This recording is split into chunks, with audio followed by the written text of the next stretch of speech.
The fragrance of selfless love that has drawn the world into one family. The truth of an eternal message that has been revealed through every act and word. The fulfillment in service that has been taught by relentless sacrifice. The Lord's own life is indeed His message.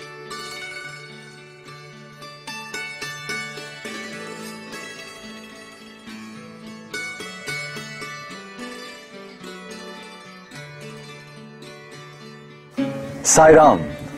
On this beautiful and bright sunny day, welcome to the 7th episode in our serial presentation entitled Message of the Lord. Just to remind you, the first 2 episodes were in the nature of an introduction to the life of Bhagwan Baba, and thereafter we have been discussing various aspects of Swami's teachings. Last time we focused on the omnipresence of God in the entire universe. As I told you then, we may see many different and diverse objects as well as beings, but from a spiritual point of view, we must never forget that God is present in all entities, both animate and inanimate. Following up from that, in the present episode, we wish to discuss 2 topics. The first of which is what Baba refers to as constant integrated awareness. There are 3 words here: constant, integrated and awareness. Each of them has a deep significance. Prajnanam Brahmanam. This in Veda is called Prajnana, awareness. Not awareness, constant integrated awareness. Constant integrated awareness. Awareness అంటే సామాన్యమైనటువంటిగా మనం భావించవచ్చును. You may consider ordinary. కానీ వేదంలో చెప్పినటువంటి యొక్క చైతన్యము, but that awareness of వేదంలో చెప్పినటువంటి యొక్క చైతన్య శక్తిని and the power of the awareness, దాని constant integrated awareness is to be called constant ఎక్కడే గాని ముక్కలయ్యేటువంటిది కాదు, and it doesn't ఎక్కడే గాని కట్ అయ్యేటువంటిది కాదు, it won't break, ఎక్కడే గాని జాయింట్ కి కాదు, no joints, ఇది ఏది కాదు, కాన్స్టెంట్ ఎప్పుడు జరుగుతూనే ఉంటుంది. it exists constantly, సర్వదా సర్వకాలేషు సర్వత్రా హరిచింతనం. it is present in all the periods of time. దానికి రాత్రి పగలనేటువంటిదే లేదు. it has no distinction between the day and జాగ్రత్త అనేటువంటిది లేదు, nothing whatsoever. సుషుమ్న మానమాత్వం లేదు. it has no 3 states. కాలములు ఒక్కటే, all periods of time are one. అది ఏకం సత్విప్రా బహుధా వదంతి. the truth is one and not 2. In simple terms, what he meant was that one must see God in everything, everywhere, all the time. If, say, we see a galaxy through a telescope, after admiring it, we must not fail to realize that Swami is in the galaxy also. If we see a stone, we must realize that Swami is in the stone. In short, wherever we look and whatever we see, be it an ant or an elephant, we must realize that God is immanent in that being.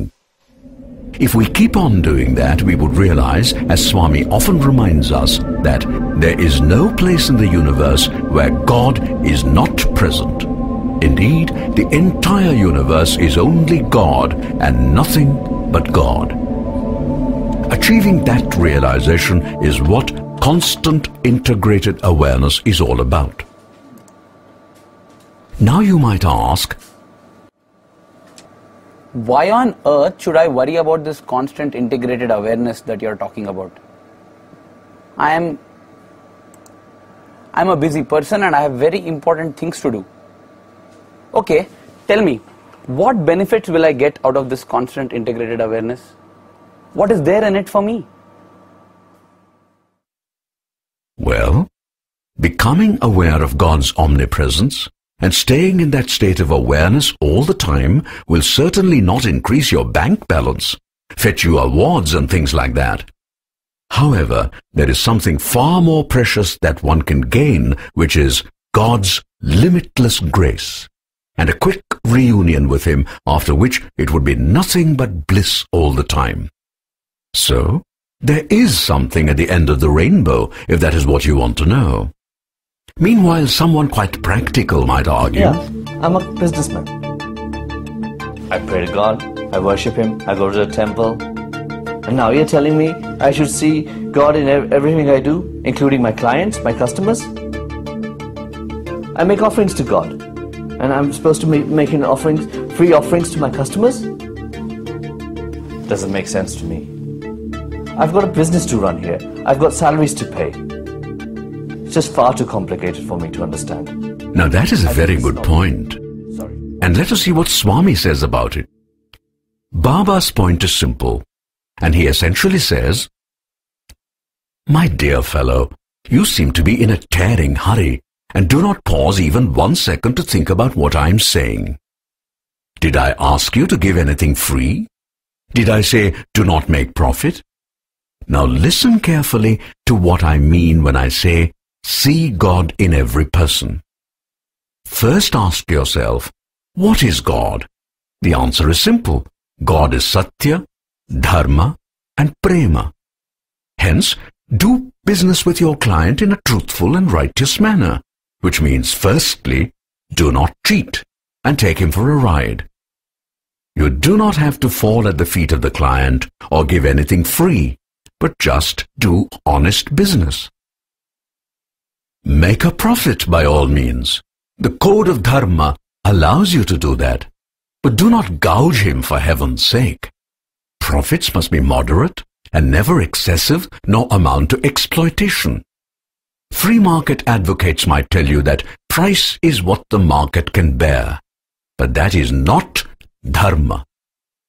So you see, the practical implication of cultivating this constant integrated awareness, or the CIA principle, if I may call it that, is that it would help us to perform actions keeping God in view, but in accord with the needs of the occasion.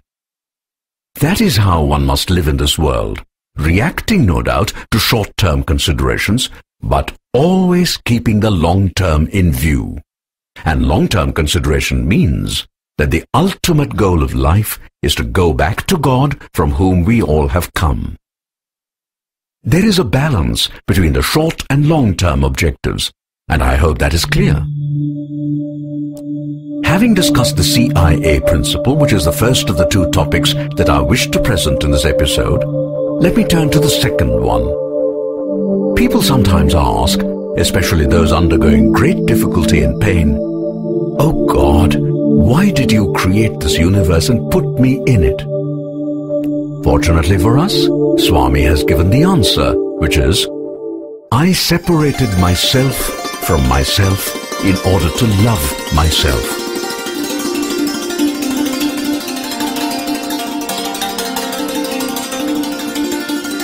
Basically, Swami is saying that he created this universe and filled it with diversity that included both inanimate entities and animate beings, including humans. Why did God do all this? Because he wanted to stage a drama. What was the stage for this drama? The entire universe. Who were to be the actors? Humans. What about the rest? Well, the inanimate entities were sort of props, like the land, the sea, the mountains, and so on. What about the insects, animals, and so on? They too had their own supporting roles. At a basic level, they all formed the precursor to the human species. There was also a supplementary role for plants and animals. The plants provided food, the trees provided fruits and wood, and the cows provided milk, and so forth, all for humans. Okay, all these were enabling provisions for humans who were supposed to be actors. But what about the script and the storyline? Here, God was quite different from the usual playwrights. He simply said, "O humans, you make up the dialogue as you go along, but there is one thing I want all of you to do, which is to love each other." Maybe you now understand what Swami meant by saying, "I separated myself from myself in order to love myself." That essentially meant, I, the abstract and formless God, projected myself onto a lower plane made up of space and time, allowing diversity to manifest.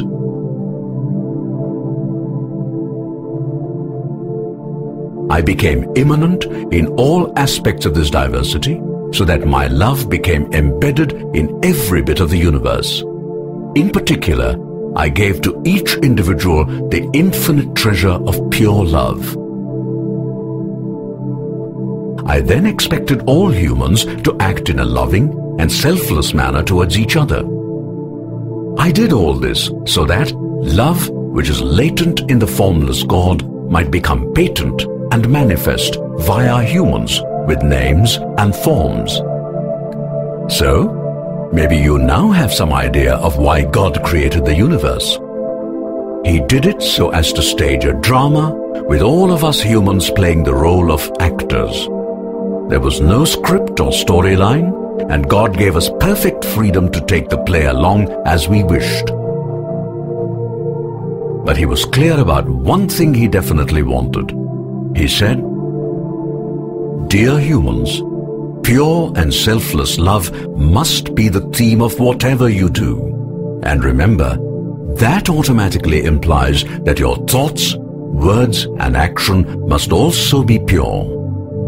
What does that mean? It means that they must conform totally to Satya and Dharma. You cannot tell your brother or friend that you love him and then cheat him. Not allowed. Understand?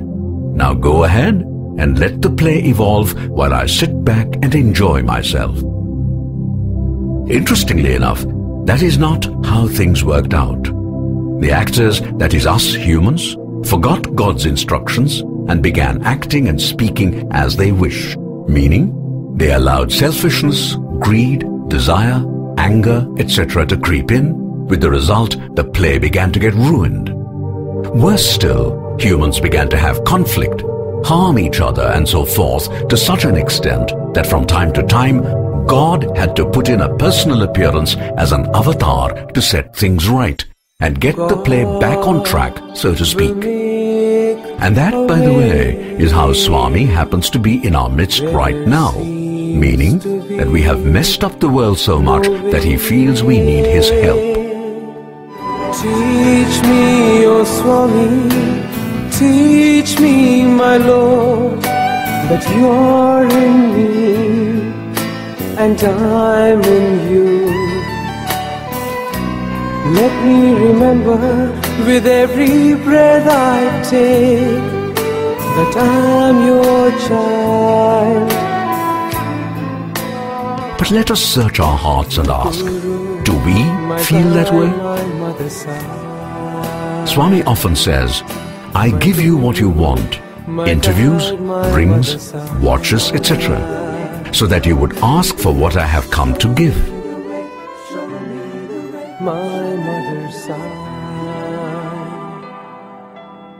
However, we hardly ever do that. And by the way, what is that Swami is so anxious to give us but we are not too keen to receive? Atma Vidya, or knowledge of the Atma. This teleserial is an attempt to offer in a simple manner the ABC of Atma Vidya. Why is this Atma Vidya so important? Why is Swami so keen about giving this to us?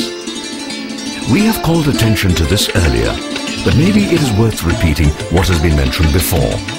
Swami says,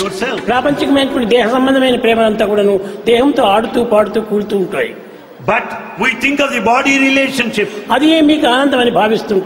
We consider it blissful. But it's not permanent. It's never permanent any time. Yes, my dear fellow, all that you can get from this world would be pleasure and pain in cycles. You want lasting happiness? That is called Ananda or bliss. Do you know the way to get it? Atma Vidya is the way to get it. All the knowledge of this world. One might be scholars with all MA and BA degrees. One may be rich enough. పుడమకీర్తిని కన్న పుణ్యులైన They may be charitable ఆయురారోగ్యములు అనవరతముండి with all the long పరిపూర్ణ span of వరకు life and వారైన strength. They may be, సతతము జపములు తపములు చేయొచ్చు సాధన నేర్పు సాధులైన they may be strong ones with all the muscle strength and health. సరిరాదు They may be men of penance నిజ and Vedic భక్తులకైనా chanting, but none can equal a devotee. ఇవన్నీ బయట సంపాదించేటువంటి చదువులే. All that we get from the outer world అయితే ఇవి only. కూడా మనకు ఉండాల్సిందే. Of course, it's also necessary. లౌకిక విద్యలంతా కూడాను లౌకిక జీవితాన్ని సంపాదిస్తుంది. The secular knowledge is to carry our living. ఆత్మజ్ఞానము ఆత్మతత్వాన్ని బోధిస్తుంది. The knowledge of the self speaks of the self, symbolizes it. కనుక ఇట్లాంటి జ్ఞానం చదివితే మనం ప్రయోజనం లేదు. Therefore, the physical knowledge is useless. కానీ చదువులు Knowing that we are too lazy to seek Atma Vidya, Swami teaches the same lesson in another way, which is most beautiful. Wonder what that is? Here it is. भजन बिना सुख शांति नहीं, भजन बिना सुख शांति नहीं, हरि भजन बिना सुख शांति नहीं, भजन बिना सुख शांति नहीं, हरि नाम बिना आनंद नहीं, हरि नाम बिना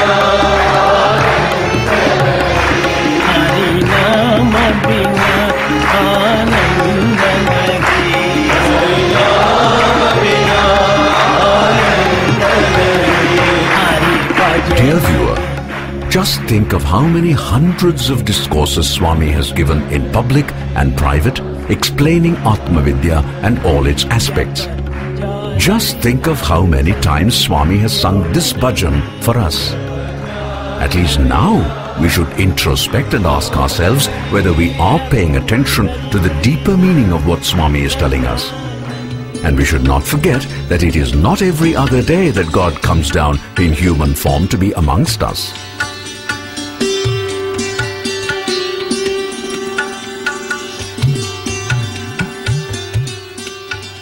The times we are living in are truly out of the ordinary.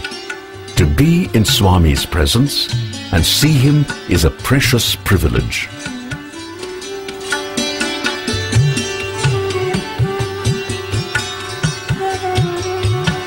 విద్యార్థులారా, Students, To have the opportunity to listen to his discourse is a sure sign of his grace.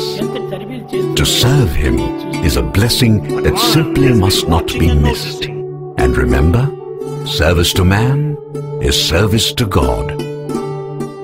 So, we really do not have to try to push ourselves to serve the physical Swami. Once we realize this broader aspect of service to God, then it becomes much easier to think of God, to serve God, and to please Him in various ways. The bottom line is simply this. Every human being is an embodied soul. Unknown to itself, this soul is engaged in a journey towards God. In the early stages, the individual is unaware of this and wanders somewhat aimlessly, largely trying to find happiness in this world. Naturally, this leads to all sorts of ups and downs. Slowly, over many births, the individual begins to wake up, spiritually that is. Still, from time to time, the individual continues to lose his way, as a result of which the graph of the spiritual evolution goes up and down, rather like the stock market value. Eventually, there is a transition, after which the individual becomes a real pilgrim in quest of God. And when the individual gets close enough to God, the Lord, out of compassion, extends his hand and pulls over the devotee.